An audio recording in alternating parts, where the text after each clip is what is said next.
은혜가 넘칠 줄로 믿습니다. 목사님 오랜만에 오셨어요. 우리 성교대 7년 동안 우리 성교사님들에게 말씀을 양보해 주시고 오랜만에 우리 목사님 우리도 궁금했는데 목사님도 우리 보고 싶어서 아마 참 못 주무셨을 것 같아요. 보이신 하나님께 할렐루야로 영광을 돌리면서 목사님 사랑합니다로 우리 맞이하시겠습니다.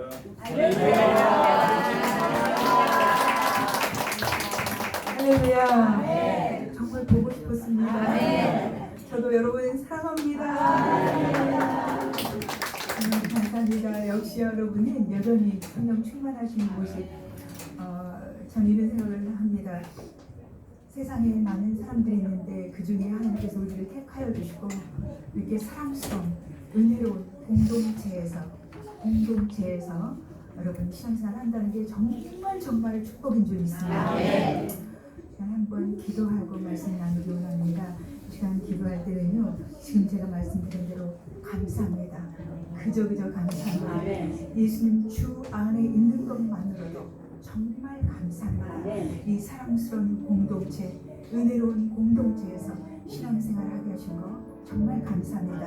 우리 서른선교 회장님을 비롯해서 온 식구들이 한마음 한뜻 되어서 똘똘 뭉쳐서 우리의 사명을 아름답게 감당하는 복된 공동체 되게 해달라고 두 가지입니다. 그저 감사합니다. 이 공동체를 통해서 영광 받아주시고 제 신앙이 날로 더 성숙해져 가게 하옵소서. 주님 세 번 부르고 기도하겠습니다. 주여 주여 주여.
항상 그렇듯이 우리를 방해하고 해방하는 존재가 있습니다. 지금 이 시간에도 말씀을 잘 듣지 못하게 하고 또 은혜를 못 받게 하는 어둠의 존재, 귀신의 존재, 사탄, 예수께로 담을 주시고 성령으로 우리 가운데 임재하시고 운행하시고 역사해달라고 한 번 더 주님 세 번 부르고 기도하겠습니다. 주여! 주여! 주여!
세상에 있지 않고 예수 그리스도 안에 있음을 감사합니다. 이 사랑스러운 공동체, 은혜로운 공동체에서 우리 아버지를 섬기게 하시니 참으로 감사하고 그저그저 감사합니다. 세상 아무것이 없다 할지라도 그저 감사합니다. 주여 이 소련성교 공동체를 통하여서 주님께 큰 영광 돌리게 하여 주시옵소서. 회장님을 비롯해서 한마음 한뜻 되게 도와주시옵소서. 똘똘 뭉쳐서 모든 사명 아름답게 감당하게 도와주시옵소서. 방해하고 해방하는 더러운 귀신들은 예수 피로 다 물리쳐 주시옵소서. 이 소련성교 역사는 더러운 귀신을 물리쳐 주시옵소서. 각 가정에 각 회원님들에게 역사하는 더러운 귀신들은 예수 피로 물러간자라. 성령님 역사하여 주시옵소서.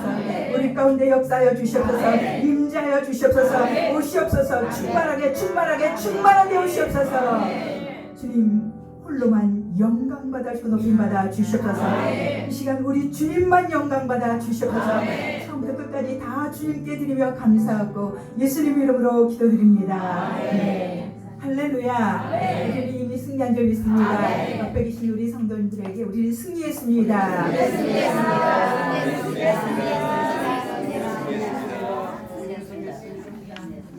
오늘은 역대상 13장 1절에서 8절 본문을 가지고 다윗의 리더십 이런 제목으로 말씀의 은혜 나누기 원합니다. 한번 따라 읽으실까요? 다윗의 리더십. 이스라엘 민족은 하나님께서 선택하신 민족이었기 때문에 항상 하나님 중심의 삶을 살려고 노력을 했습니다. 그래서 이스라엘 백성들은 성전 중심의 삶을 살았습니다. 그래서 구약에는 성막, 나중에는 이제 성전으로 이렇게 성전을 짓게 되는데요. 성막대에도 이 성소가 있고 지성소가 있습니다. 그런데 이 지성소에는 아무나 못 들어갔죠. 오직 한 사람 대제사장이, 그것도 1년에 한 번만 들어갈 수 있었습니다. 근데 그 지성소 안에는 법궤, 언약궤라는 그 궤가 있었습니다. 한번 따라 읽으실까요? 언약궤. 그 언약궤 안에는 3가지가 들어 있었죠. 10계명이 들어 있고 만나 항아리, 금으로 된 항아리인데 그 안에 만나가 들어 있었고, 또 한 가지는 아론의 쌍난 지팡이, 다시 십자가, 만나가 든 항아리, 그리고 아론의 쌍난 지팡이 이렇게 들어 있었습니다. 그러니까 이스라엘 백성들이 이 언약궤를 중요하게 여겼습니다. 근데 이 언약궤는 무엇을 의미하느냐? 하나님의 임재를 의미합니다. 그러니까 제가 얼마든지 다른 데서도 뭐 예배드리고 또 그런 것도 필요하죠. 가정에서도 또 구역에서 다 예배드리는 거 필요합니다. 그런데 주일날이면 이렇게 모여옵니다. 어디로요? 성전으로 옵니다. 썰을 성계로 우리 식구들은 또 모여옵니다. 그것은 그냥 무의미한 게 아니죠. 여기에 누가 임재해 계시다고요? 하나님이네. 그런데 이스라엘 백성들이 착각을 하고 오해를 한 적이 있습니다. 엘리 제사장을 여러분 아실 겁니다.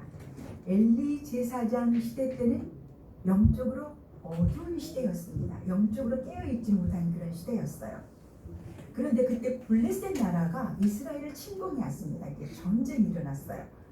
그런데 이스라엘 백성은 하나님을 믿기 때문에 하나님이 도와주셔서 승리를 해야 되는데, 승리는커녕 점점 이제 막 많은 사람이 죽고 이제 패하기 직전이에요. 그러니까 이스라엘 백성들이 아까 하나님의 임재를 상징하는 언약궤를 실로에, 그때 당시 실로에 있는데 그 언약궤를 전쟁터로 가지고 옵니다. 언약궤를 가지고 왔으니까 전쟁에서 승리할까요? 여기 문제가 있습니다. 이스라엘 백성들은 그 언약궤를 하나님이 임재하시는 곳이다 라고만 생각한 게 아니라 샤머니즘적으로, 미신적으로 생각했어요. 그 언약궤를 전쟁터에 갖다 놓으면은 자동적으로 전쟁에서 승리할 거로 생각했습니다. 그런데 언약궤를 갖다 놨는데 오히려 더 많은 숫자가 죽고 전쟁에서 완전히 패하였습니다. 그래서 그때 그 언약궤가 이제 방치가 됩니다. 우리 아까 읽었었죠. 어디에 방치가 되냐면 6절에 보면은 다윗이 온 이스라엘을 거느리고 바알라 곧 유다에 속한 기럇 여아림, 기럇 여아림이라는 곳에다가 70년 동안 방치를 해놨어요. 다시요. 언약궤는 어디에 들어가 있어야 됩니까? 지성소 안에 들어가 있어요. 근데 이 블레셋과 전쟁에서 지고 난 다음에 언약궤를 그냥 이 기럇 여아림이라는 그 지역에다가 지방에다 그냥 방치해놨어요. 70년 동안. 그리고 세월이 흘러서 이제 다윗이 왕이 됐습니다. 여러분, 제가 다윗에 대해서는 여러 차례 여러분한테 말씀을 드렸어요. 저는 다윗을 개인적으로 가장 좋아하는 인물로 성경 인물 중에 생각합니다. 그 이유는 하나님과 아주 친밀한 관계의 사람이었고 하나님을 너무너무 사랑했던 사람이 다윗입니다. 그러니까 하나님의 임재를 상징하는 그 언약궤가 지금 지방에 방치되어 있으니까 자기가 지금 왕이 돼가지고 예루살렘 수도, 우리 서울과 같은 그런 곳에 다시 모시고 오고 싶었어요. 언약궤를. 그래서 모셔옵니다. 언약궤를 가져옵니다. 그 과정을 우리가 지금 읽었어요. 본문에서. 다시요. 이 엘리 시대 때 그 아들 홈니아 비느하스가, 엘리는 제사장으로 전쟁터에 나가지 않았고 그 아들 홈니아 비느하스가 전쟁터에 나갔는데 점점 지니까 언약궤를 갖다 놨는데 언약궤 갖다 놓으면 이길 줄 알았는데 더 지니까 나중에 이제 패하고 난 다음에 그 언약궤를 그냥 지방에다 방치해라. 70년 동안. 근데 다윗이 왕이 되면서 그것을 하나님을 사랑하는 다윗이니까 자기 수도에다가 서울에다가 이제 갖다 모시는 그런 장면이 오늘 장면이라. 그러면 왜 하나님께서 이 언약궤를 전쟁터에 갖다 놓은 이스라엘 백성이 망하게 하셨는가? 그걸 허용하신 거예요. 망하게 만들어 버리신 거예요. 여러분과 제가 신앙생활을 하는데 신앙생활을 샤머니즘적으로 마치 점쟁이한테 찾아가서 뭘 좀 구하면은 막 문제가 해결되는 재앙 굴러가고 복이 오셔서 그렇게 생각하면 안 된다. 그 미신적인 생각, 샤머니즘적인 그 생각을 깨뜨리시려고 일부러 허용하신 거예요. 자, 여러분과 제가 신앙생활 할 때요, 안 되는 일이 있을 수가 있어요. 예수님 믿으면 영혼이 잘 되고 같이 범사가 잘 되고 다 강건하고 막 이래야 되는데 막 안 되는 일이 있을 수가 있어요. 그럼 그때 한번 우리를 돌아볼 필요는 있습니다. 혹시 내가 이 샤머니즘적으로 진짜 성경적으로가 아니라 어떤 그 미신적으로 내가 하나님을 섬기려고 하지 않았는가? 어쨌든 지금 하나님께서는 그 생각을, 잘못된 생각을 고치시려고, 고쳐주시려고, 바로잡아 주시려고 언약궤를 빼앗기게 하셨다는 것입니다. 근데 그 언약궤를 가져오는 그 과정에 나타난 다윗의 리더십, 언약궤를 가져오는 그 과정에 나타난 다윗의 리더십을 통해서 우리가 은혜를 나누려고 하는데 크게 두 가지입니다. 오늘 두 가지 생각하시면 됩니다. 첫 번째, 여러분한테 제가 자료를 다 드렸습니다. 첫 번째는 하나님의 뜻을 중요시한 다윗이었습니다. 다윗의 리더십은 하나님의 뜻을 중요시하는 리더십이었습니다. 따라하겠습니다. 하나님의 뜻을 중요시한 다윗. 네. 다윗은 매사에 하나님의 뜻을 묻고 물어보는 거예요. 이게 하나님의 뜻입니까? 아닙니까? 크고 작은 일에 그 하나님의 뜻을 물어보고 난 다음에 행동에 들어갑니다. 그냥 자기 판단으로, 자기 생각으로 한 게 아니라 하나님 이거 해야 될까요? 말아야 될까요? 이거 어떻게 해야 될까요? 이렇게 하나님의 뜻을 늘 물어봤다는 거죠. 근데 지금 이 본문의 상황은 어떤 그 상황이냐면은 다윗이 도망 다니는 상황이에요. 누구 때문에요? 사울 왕 때문에. 지금 사울 왕이었을, 지금 시대적으로는, 시간적으로는 사울이 왕일 때예요. 근데 이미 다윗은 기름 부음을 받았어요. 장차 왕이 될 거라고. 그러니까 막 백성들이, 여러분 잘 아시잖아요. 백성들이 다윗을 막 좋아하는 거예요. 여인들이 뭐라고 그랬어요? 블레셋과 싸우고 돌아오니까 다윗을 향하여서는 만만이요, 사울이 죽인 자는 1000이요. 그러니까 막 시기 질투가 나가지고 이제 3000명의 군사를 데리고 막 이렇게 추격하는 상황이죠. 근데 다윗은 도망 다니는데 그때 다윗 옆에 처음에는 400명이 모여 들었고 그 다음에 이제 더 한 사람 한 사람 모아 들어가지고 600명. 지금 본문의 그런 상황은 600명이 이제 따라다니는 거예요. 다윗을 따라다니는 거예요. 왜 600명이 따라다니느냐? 사울 왕한테 다 상처받은 사람. 이런 사람들이 600명이 다윗을 따라다녀요. 근데 도망 다닙니다. 그런 상황에서 이제 언약궤를 가져오는 그런 상황인데 지금 제가 하나님의 뜻대로 행하는 죄송합니다. 제가 약간 헷갈렸습니다. 지금 본문은 이미 왕이 된 상황이고 전에 하나님의 뜻대로 행하던 때를 지금 성경 제가 구절을 찾아와서 그걸 설명하다가 지금 그렇게 됐습니다. 사무엘상 23장 1절에서 4절 보십니다. 성부 있죠? 제가 읽겠습니다. 이 성부 사무엘상 23장 1절에서 4절 그 배경이 바로 사울한테 도망 다니는 그런 상황이라는 거죠. 제가 읽으면서 설명하겠습니다. 사람들이 다윗에게 전하여 이르되 보소서 블레셋 사람이 그때 당시는 계속 블레셋이 지금 우리나라는 누가 머리 위에서 자꾸 우리를 막 괴롭힙니까? 김정은이가 괴롭히죠. 블레셋이 계속 이스라엘을 괴롭히는 그런 시대입니다. 블레셋 사람이 그일라 유대 땅이에요. 이스라엘 나라 땅인데 그일라를 쳐서 그 타작 마당을 탈취하더이다 하니 이제 정보를 제공해 주는 거죠. 어떤 사람이 2절 이에 다윗이 그 다음이 중요합니다. 뭐라고 그랬습니까? 야훼께 묻자 이렇게 표시하시면 좋겠죠. 하나님께 하나님의 뜻을 물어보는 거예요. 자기 이제 백성 그일라 지방이죠. 유다 지방이죠. 그일라 사람들을 이제 블레셋이 쳐들어왔는데 그거에 대해서 다윗이 하나님께 물어봅니다. 다윗이 야훼께 묻자 이르되 내가 가서 블레셋 사람들을 치리까 같이 전쟁을 할까 이렇게 물어보는 거예요. 그러니까 하나님께서 응답하시는 거예요. 물어보니까 하나님의 뜻을 물어보니까 응답하시는 겁니다. 야훼께서 다윗에게 이르시되 가서 블레셋 사람들을 어떻게 하라? 치고 그러니까 전쟁에 나가라 그 말이죠. 그일라 사람들을 구원하라. 그렇지 않으면 블레셋 사람들한테 그일라 사람들이 다 이제 뭐 이렇게 어려움을 당하겠죠. 3절 그러니까 이제 전쟁터에 나가자 싸우러 가자 이러니까 다윗의 사람들이 그랬습니다. 여기서 다윗의 사람들은 누구를 의미할까요? 아까 600명 특별히 이제 지도자들이겠죠. 그 가까이 다윗 가까이 있는 사람들이 다윗에게 이르되 보소서 우리가 유다에 있기도 두렵거든. 왜 유다에 있기도 두렵죠?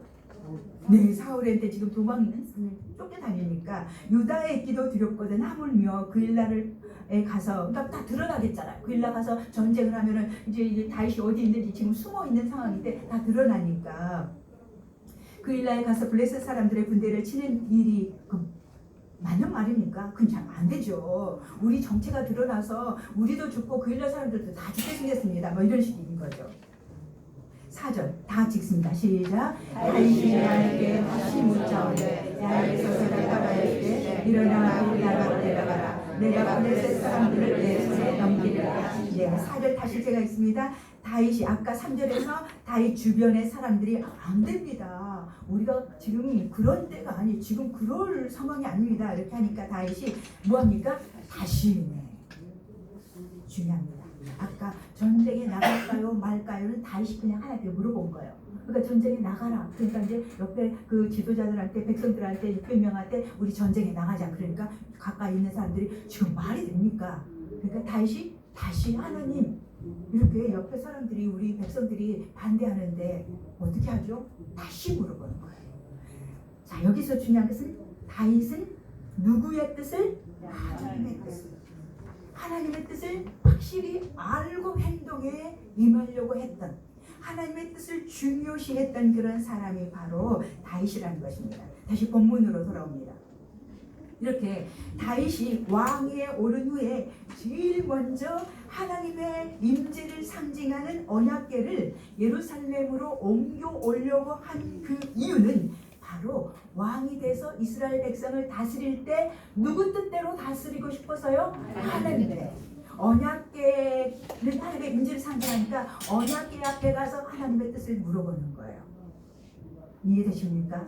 그러니까 중요한 것은 언약궤를 미신적으로 샤머니즘적으로 이렇게 뭐 이렇게 하려고 다윗은 이렇게 그 언약궤를 가져오려고 하는 게 아니라 성전에 가서 하나님 일은 행해야 될까요? 말아야 될까요?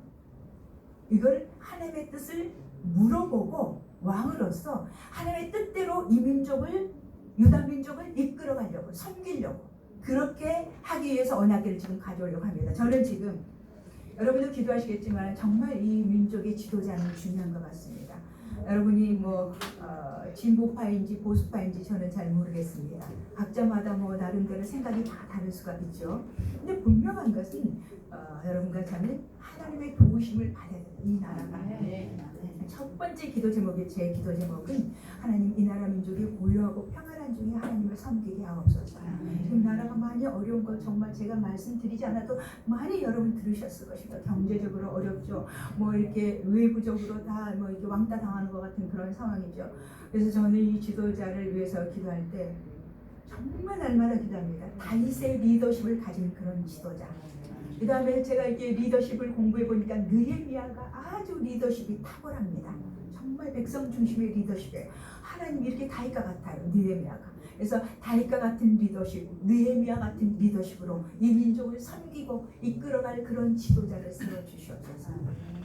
그리고 더 나아가서 링컨과 같은 그런 대통령이 되어서 정말 이 민족이 하나님의 영광을 위해서 정말 쓰임받는 민족 되게 해달라고 그렇게 기도하고 있습니다. 다시 이 본문으로 돌아오면은 이 다윗은 하나님의 뜻대로 이 백성을 다스리고 싶어서 하나님의 뜻대로 이 백성들을 섬기고 싶어서 이렇게 언약궤를 예루살렘으로 이제 모시고 오려고 하는 그런 상황입니다.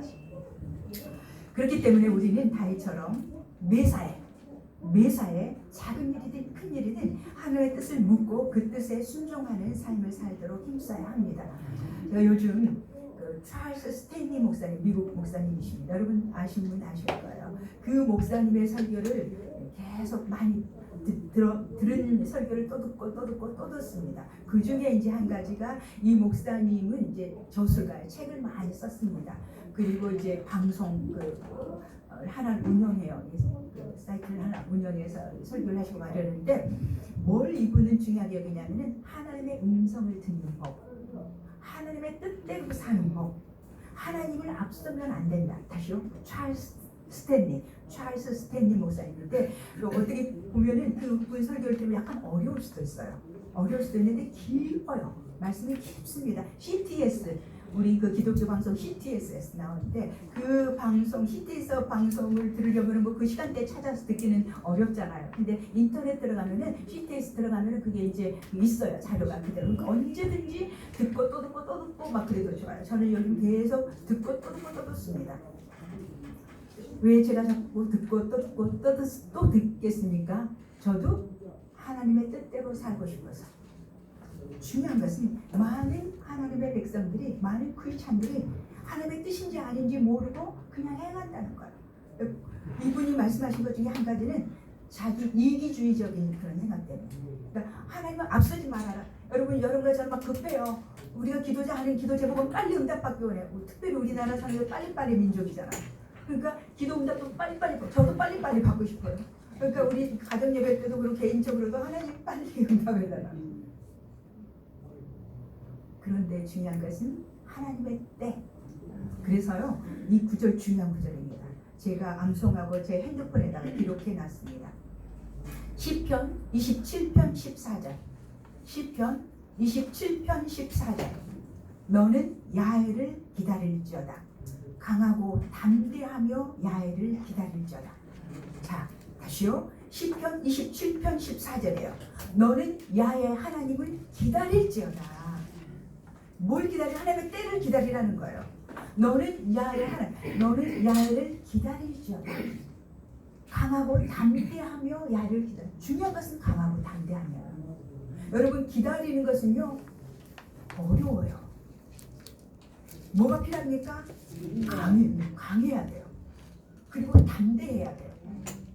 막 상황이 막 옆에서 그거 아직도 안 됐어요. 뭐 이렇게 권사님 아들, 권사님 딸 아직도 그러세요? 막 이렇게 말할 수도 있어요. 그 문제 아직도 해결 안 됐어요. 그러면 어때? 우리가 약해져요. 그때 그 사람들의 이 말을 듣지 말라는 거예요. 그 사람들의 말을 안 듣기 위해서 뭐가 필요합니까? 담대하게 필요하다는 거예요. 죄송합니다. 우리 진 권사님, 제가 날마다 기도하고 있습니다. 기도 제목 응답 받으셨습니까? 아직 기도. 여러분 죄송해요. 여러분도 막 제가 기도하고 있습니다. 기다리라는 거예요. 왜 제가 이거에 대해서 더 그런 기도를 드리냐면 저도 기다리고 있거든요. 쉽지 않더라고요. 빨리 응답해 주셨으면 좋겠어요. 기다리는 것은 쉽지 않아요. 근데 저는 그럴 때마다 담대하려고 시편 27편 14절. 우리 전사님 기다리고 있죠? 다 기다리는 게 있을 거예요. 나를 기다릴 자다. 강하고 담대해야만이 기다릴 수 있다는 거예요. 강하고 담대하며 나를 기다린다. 예주 어떻게 됐어요? 기다릴지어다. 주한이 성숙해지는데 기다림 없어요. 제가 한 두 가지 제 그 얘기를 하겠습니다. 하나님의 뜻대로 한다는 거. 여러분 잘 이해를 하시고 들으셨으면 좋겠습니다. 정말 하나님의 뜻대로 살고 싶어서 이렇게 발버둥 치려합니다. 근데 하나님께서 마음을 주시면은 그 하나님의 그 뜻에 순종하려고 합니다. 네, 한 번은 이 어려움을 당한 분이 두 분이 있었어요. 그래서 제가 도와주고 싶은 마음이 생겼어요. 그는 제 마음이 아닐 거라고 생각. 하나님께서 주신 마음이라고 생각해요. 두 분을 다 도와드릴 수는 없는 상황이었어요. 근데 이 A라는 분하고 B라는 분이 있는데 A라는 분이 저하고 더 친밀한 분이에요. 제가 더 도와드려야 될 분이에요. 인간적으로 생각하면 이분을 도와드려야 돼요.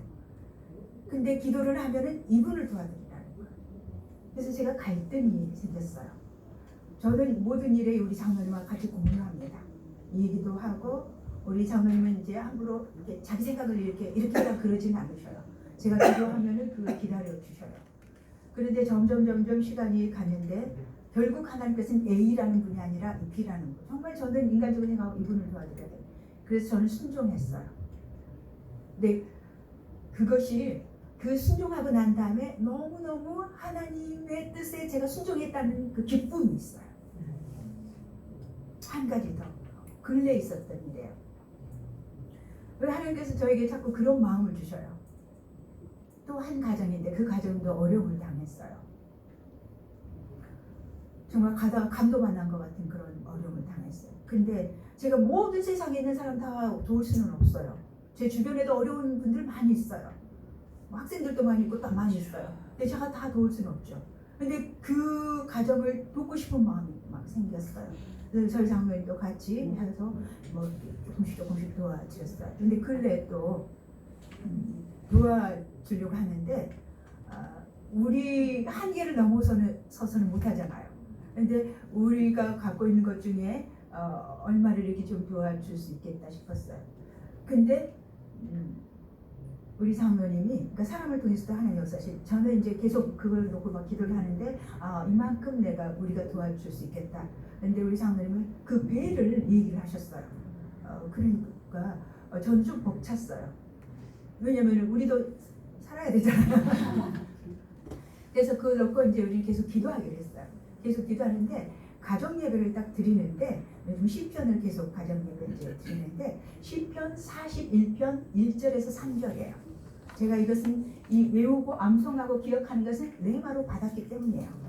시편 41편 1절에서 3절. 특별히 1절과 2절 그 말씀도 제가 핸드폰에 기록을 해놨어요. 그 요지만 말씀드리면은 시편 41편 1절에 보면은 가난한 자를 보살피는 자는 복이 있으며 그가 이 세상에서 복을 받을 것이다 그랬어요. 직통으로 말씀을 받은 거예요. 가난한 자를 보살피는 자는 복이 있으며 요지만 말씀드리면 그래요. 가난한 자를 보살피는 자는 복이 있으며 그가 이 세상에서 복을 받을 것이다. 그 말씀을 가정예배 때 둘이 딱 받고 난 다음에 더 이상 고민할 필요가 없는 거야. 우리 형편을 생각할 필요가 없는 거야. 그대로 순종했어요.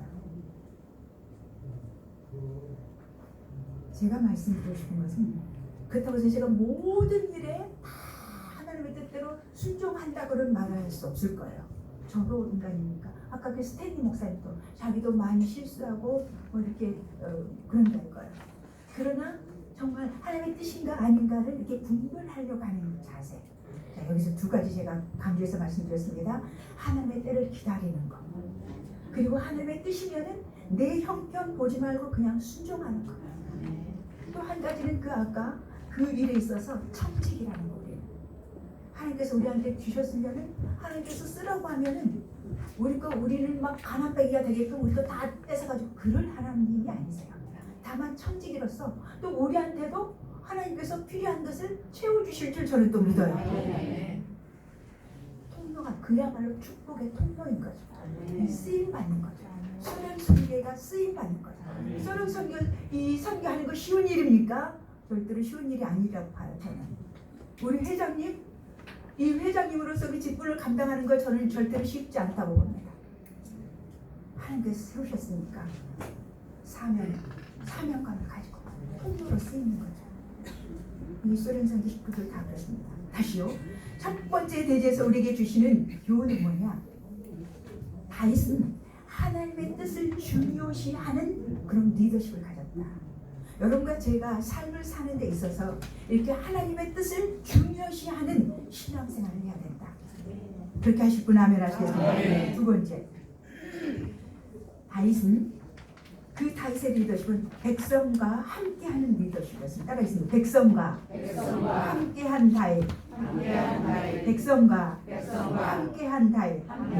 우리가 어떤 일을 효과적으로 추진하기 위해서는 우리 자신이 먼저 그 일에 대한 하나님의 뜻을 확인할 뿐만이 아니라 함께 일할 사람들의 마음을 얻어야 된다는 거예요. 우리는 독불 장군이 아닙니다. 우리는 이 세상에 혼자 살아가지 않습니다. 이 소련 선교에서도 서로 같이 그죠? 이 신앙의 공동체, 이웃이에요. 가장 가까운 이웃입니다. 회장님도 혼자 이 소련 선교 이끌어갈 수가 없습니다. 그렇죠? 우리 모두 함께 소련 선교 식구들이 함께 다시요. 다윗의 리더십은 백성과 함께한 리더십. 여러분과 제가 가정생활 할 때요. 남편 마음대로만 가정을 이끌어 가려고 하면 그 가정은 뭐가 될까요? 어떻게 보면 쑥대밭이 되고 어떻게 보면 뭐가 됩니까? 콩가루가 될 수도 있어요.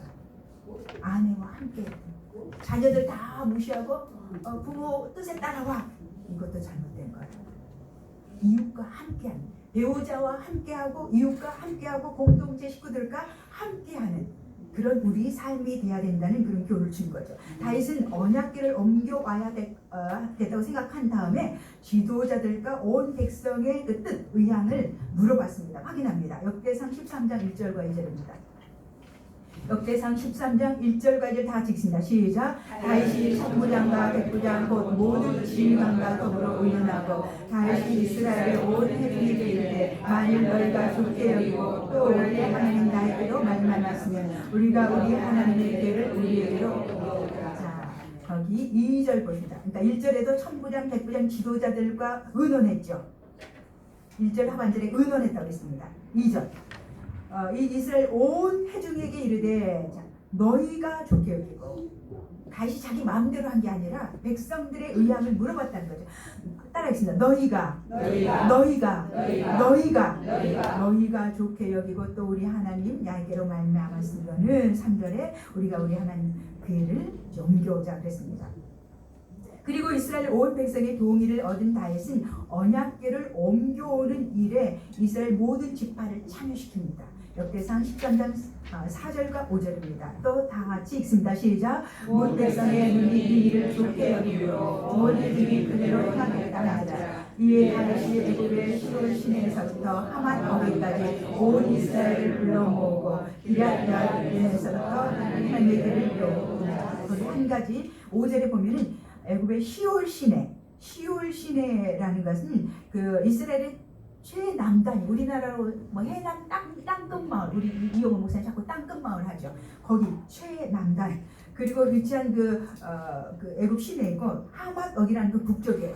그러니까 북쪽 끝하고 남쪽 끝이니까 뭐예요? 이스라엘 전체, 전역 그런 의미가 있습니다. 다시 말해서 언약궤를 옮겨오는 일에 이스라엘 모든 지파, 북쪽에서부터 남쪽까지 모든 지파를 다 참여하게 했다는 거예요.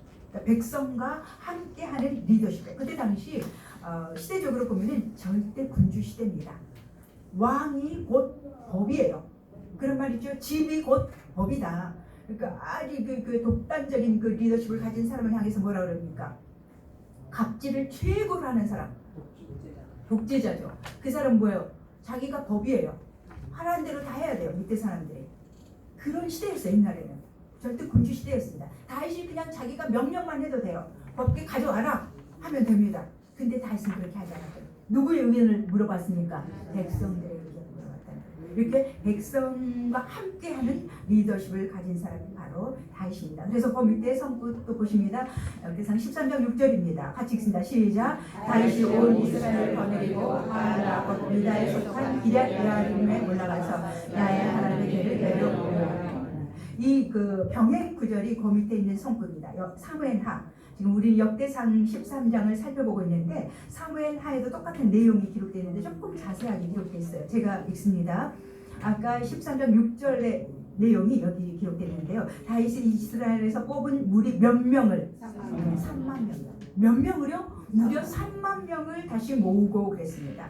바알렛 유다, 그 바알렛 유다라는 것은 기럇 여아림의 그 이름 똑같은 본래 이름이에요. 근데 이름이 바뀐 거죠, 명칭이. 가서 거기서 하나님의 궤를 메어 오려 하니 그 궤는 그룹들 사이에 사정하신 만군의 야의 이름으로 불리는 것이다. 이렇게 다윗은 자기 혼자 독단적으로 나라를 다스린 것이 아니라 백성과 함께 하는 그런 리더십으로 다스렸다는 것입니다. 또 한 가지 더 확인합니다. 백성과 함께하는 리더십, 다윗의 리더십은 언약궤를 옮겨오는 과정에서도 우리가 확인할 수 있는데요. 13장 7절 8절입니다. 13장 7절 8절 같이 읽습니다. 시작. 다윗과 이스라엘 온 무리는 하나님 앞에서 힘을 다하여 뛰놀며 노래하며 수금과 빛과 소소와 재금과 나팔로 6절. 지금 이제 가져오는 거예요. 가져오는 과정이 8절에 상세하게 기록되었죠. 다시 보십니다. 다윗과 이스라엘 온 무리가 하나님 앞에서 법궤 가져오면서 지금 그림을 그려보세요. 상상해보세요. 가져오면서 힘을 다해서 뭐 한다고 그랬습니까? 막 뛰노는 거예요. 여러분 막 바지가 벗겨지도록 했던 데도 있잖아요. 뛰놀며 노래하며 뭘 가지고 수금과 비파 소과 재금과 나팔로 막 연주를 하는 거예요. 왕이니까 이런 게 아니라는 거죠. 자기도 체면 다 내려놓고 그냥 정말 어린아이 같은 그런 순전한 그런 모습으로 백성들과 함께 너무 좋아가지고 그렇게 춤을 추고 연주했다는 거예요. 이렇게 다윗의 리더십은 백성과 함께하는 리더십이다. 그렇기 때문에 우리도 부부관계, 가족관계, 공동체 관계에서 일을 할 때 일방적으로 결정하지 말고 무슨 일을 하든지 상의한 후에 추진하는 것이 후유증이 없어요. 그래야지 탈이 없습니다. 그래야지 좋습니다. 물론 하나님께 그 리더십을 가지고 우리 회장님이 기도를 많이 하셨는데 하나님께서 분명히 하라고 했는데 회원들이 막 반대가 많아요. 그럼 어떻게 해야 될까요? 더 아까 다시 뭘 했어요? 기도해보고 또 다시 물어봤어요. 그리고 그때서 한 명도 죄 없이 다 오케이 다 이 회장님 뜻을 따르지 않을 수도 있어요. 예수님의 12제자 중에 누구도 있었어요?